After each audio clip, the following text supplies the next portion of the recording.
स्वागत है दोस्तों हमारे YouTube चैनल मार्क्सवाद और हिंदी साहित्य डॉक्टर शेख नज़ीर। अध्याय का नाम है मार्क्सवाद, उसका दार्शनिक पक्ष।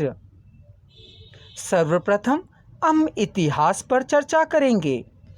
दुनिया के अधिकांश लोगों को रात दिन मेहनत करने के बावजूद जीवन की बुनियादी चीज़ें जैसे रोटी, कपड़ा और मकान आदि उपलब्ध नहीं हैं, किंतु उसी दुनिया में ऐसे भी लोग हैं जो बिना काम किए ऊंचे ऊंचे महलों में ऐशो आराम से जीवन भोग रहे हैं। दुनिया की इस भयंकर मूलभूत विषमता को देखने, समझने और परखने में प्रारंभ से लेकर आज तक जिन दार्शनिक दृष्टिकोणों का जन्म और विकास हुआ है, उन्हें प्रधानतया भाववाद और भौतिकवाद दो कोटियों में विभाजन किया गया।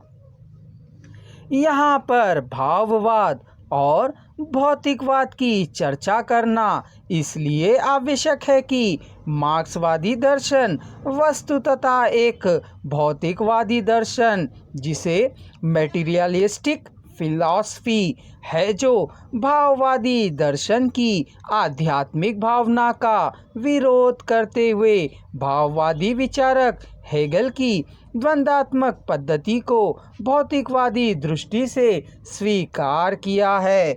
इसे विस्तार से मार्क्सवादी दर्शन के अंतर्गत स्पष्ट किया जाएगा।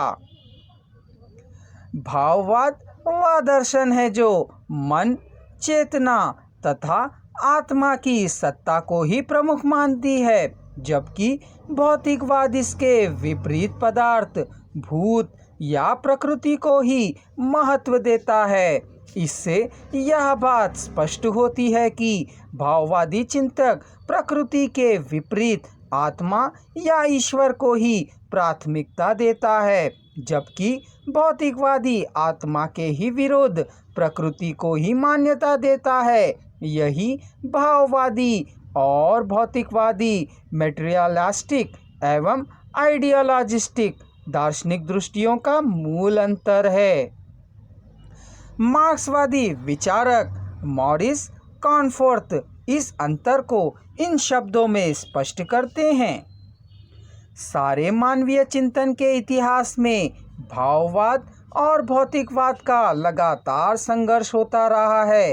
अपने वार्तालाप दी सोफिस्ट में भाववादी दार्शनिक प्लेटो ने इस युद्ध को दानवों और देवताओं का युद्ध कहा है।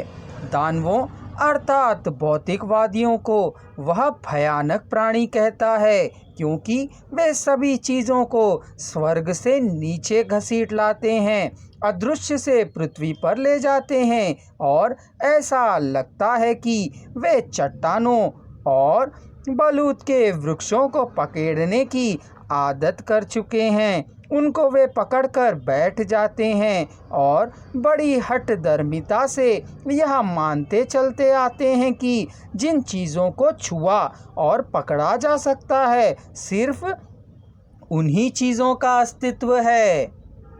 उनके देवता स्वरूप विरोधी भाववादी अपनी अपनी रक्षा ऊंचाई से अदृश्य लोक से किया करते हैं। प्रमुख भाववादी दार्शनिक भाववादी दर्शन को प्रस्तुत करने वाले विचारकों में प्लेटो, लाइबनिज तथा हेगल आदि के नाम उल्लेखनीय हैं। प्लेटो ने सृष्टि के मूल में वस्तुगत या भौतिक जगत से भी अधिक प्रत्यय आइडिया को ही महत्व दिया है।